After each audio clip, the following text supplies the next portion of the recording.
Hey guys, so Trump recently made a statement about giving green cards blankly to every international student who graduates from US, and this stirred up quite a controversy and of course hope amongst the international students. Plus we have been getting a lot of messages about what will happen if Trump becomes the president again. So today I wanted to talk about all that, and instead of just analyzing the statement he made, I also want to look at his past actions when he was president and kind of analyze his overall stance so as to better understand what to expect for Indian students if he happens to become the president again. So hope you find this video useful. Let's get started.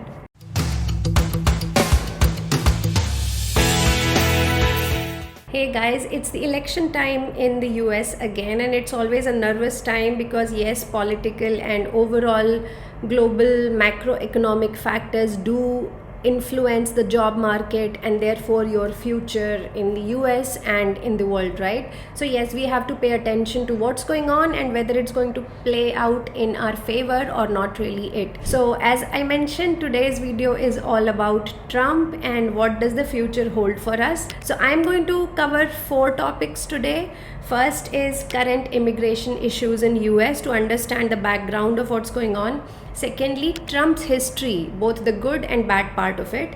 And third, let's analyze the Trump's green card statement. Did he really mean it? What does it mean, etc. And lastly, what does it mean for Indian students? Is it good for you? Is it bad for you? And what to expect? So these are the important things I'm going to cover in today's video. So before we begin, please don't forget to subscribe to the channel. And if you find this video useful, do hit the like button. It really helps us with the YouTube algorithm and make more content like this.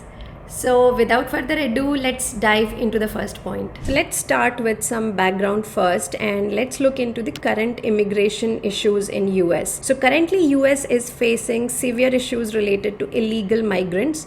These are mostly people who are coming in from borders in Mexico and Central America. Other category is people overstaying after their visas have expired, and this includes Asians as well. So these illegal immigrants are believed to work low paid jobs and they resort to crimes to sustain themselves since US can be fairly expensive. Now I've heard from people I know in the US that there are more common crimes these days in the neighborhood or thefts in the mall, and these are often attributed to this illegal immigrant problem. Most of the immigrant opposition is directed against these people. Trump keeps saying he will seal the borders, which is again targeting these immigrants who come from across the borders. Now as it happens, the immigration was clamped down by Trump administration and illegal border crossings were at the lowest in decades until 2021. But record number of migrants have been caught illegally crossing the US-Mexico border during Biden's presidency, and immigration has emerged as a top voter concern ahead of this November election. So immigration is a hot topic in the current presidential election. Now let's look at the second point, which is Trump's history. So Trump has an interesting history on immigration policies, and this is something I actively covered on our blog when he was the president of the United States.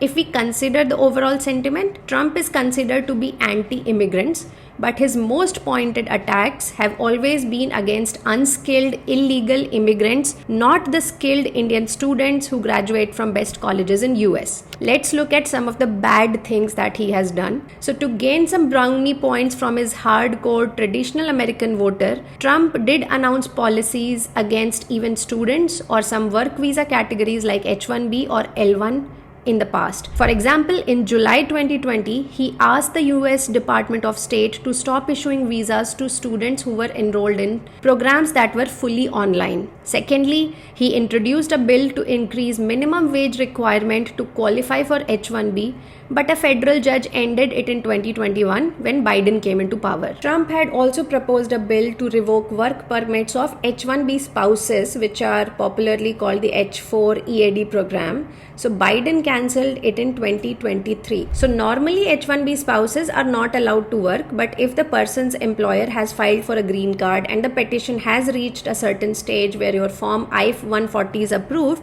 then your spouse can apply for an EAD. And if the spouse gets the EAD, they can legally work in the US. So it means that H1B spouses can legally work in US as of today if the spouse has received an approved form I-140. Now, so in simpler words, Trump wanted to revoke this working eligibility for H1B husband and wives, but Biden reinstated it back. So these are the negative actions that Trump has taken in the past. And now let's take a look at the other side of the coin as well. So these are some of the good things that he has done. If we look deeper into his stance against the H1B visas, etc., there is a further nuance. Whenever Trump has launched an offensive on H1B seekers, his discontentment and attacks were directed not against people studying in USA, but those who came from outsourcing companies and act as a cheap labor replacing American workers. Now, Indian or like international students compete for highly paid jobs at companies like Apple, Facebook, etc. And they are coveted in the tech industry. And it reflected clearly in the H1B petitions data in 2017 when the number of approved H1B petitions filed by Indian firms like Cognizant and Infosys declined, whereas those by leading tech companies such as Apple and Amazon increased. So it simply meant that under Trump, direct employers got more H1B petitions approved instead of outsourcing or staffing companies. Outsourcing IT firms have realized that they couldn't bulk file for H1Bs under Trump administration because there will be a tighter scrutiny on their applications. As a result, they were also more cautious and they did not file too many H1B petitions. This, I feel, was a great news for international students. Honestly, I hate the fact that so many H1Bs are won by employees of these IT services companies. It is just not fair to international students. Most of these IT service companies, they create fake requirements and send more people than required to the on-site locations because they can bill higher amount for them from the overseas clients. In most cases, these workers are not more qualifying or deserving to get the visa than the students who are toiling hard on the American soil. Also, COVID episode obviously happened in Trump administration and he announced major COVID relief packages which were not banned for international students or workers. It was a massive 2.2 trillion economic stimulus bill that was signed into law by Donald Trump himself. I know my own family and friends received those major COVID benefits directly into their bank accounts, even though they were on various categories and not on green cards. Also, a high number of green cards were processed during his tenure. So honestly, after talking to a lot of Indians in the US, they actually think Trump was more helpful for them instead of the Democrat presidents. Now let's analyze Trump's green card statement, right? So let's come to today, the year 2024. In June, Trump made a bold statement promising automatic green cards for foreign students graduating from US colleges. People are reading too much into it, but first let's understand the context here. So this was said in All In podcast, which is hosted by venture capitalists like Chamath, Jason Calacanis, David Sachs and David Friedberg. Three of these people are actual immigrants and VCs are big donors to Trump campaign.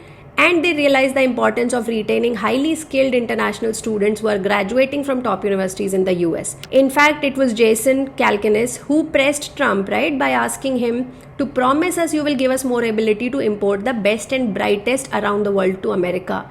And to this statement, Trump had replied that yes, he knew of stories where people graduated from a top college or from a university and they desperately wanted to stay in US. They had a plan for a company, a concept, but they couldn't. They had to go back and then they created businesses in their own homelands and employed many people. In short, Trump said that he understands why turning these hugely talented students is a stupid thing that US does. He even went on to say, I would have done this, but then we had to solve the COVID problem because that came and sort of dominated for a little while. Yes, COVID is what brought Trump down. So yes, he was referring to it, but eventually I know it's an election gimmick, right? And he obviously wants to please his tech and Silicon Valley friends. But what he says actually does make sense. US universities give aid to talented students. I studied for free. I know many people have studied for free. So who is paying for them? Obviously, US government or universities are paying for them. And then later on, the government forces these same students to return to their countries when they cannot get the H1B in the lottery. Obviously, it makes no sense. So I can see why Trump, who is a businessman himself, His own company employs people on H1B, so he understands the irony of this situation. However, I'm not saying that giving a blanket green card to all students will make sense, because there are many subpar universities as well, and not all programs are worth it. So not having any sort of filter will not work either. There will have to be some criteria based on which you are going to give international students the green cards on an early basis. But I hope the criteria is related to merit rather than leaving it to luck, which is what happens when H1B lottery goes into picture. So lastly, what does it mean for Indian students? Look, Trump is quite unpredictable and he keeps making conflicting statements regarding H1B and other immigrant categories, as I have shown you. So I wouldn't read too much into his recent statement, but at least it is something positive for a change from a man who is seen to be such an enemy by the Indian student community. So that's a good thing, right? But the problem is that even if Trump wants to retain international students, it will be hard to enact anything into a law very soon. We see bills proposed now and then which aim to distinguish between H1B visas for students versus those who come from companies like TCS and Infosys. But unfortunately, immigration is such a hot and sensitive issue with the voters that nothing major gets passed into the law. Somebody or the other ends up opposing it. And I see it issue like reservations in India. Everybody knows there are reforms needed in it, but nobody is able to make a significant change because it is a controversial issue with the voters.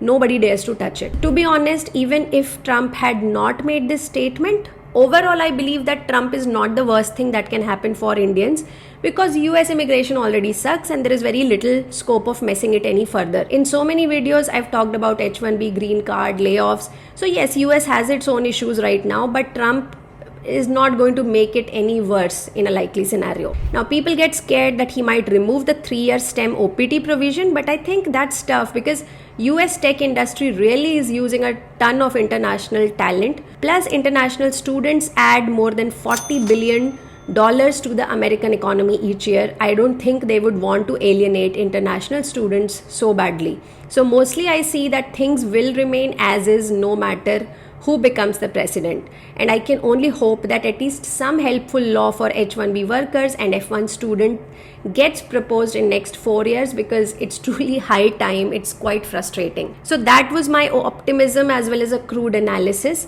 Of course, there have been so many other bills flowed in this period, and this video is by no means a comprehensive summary.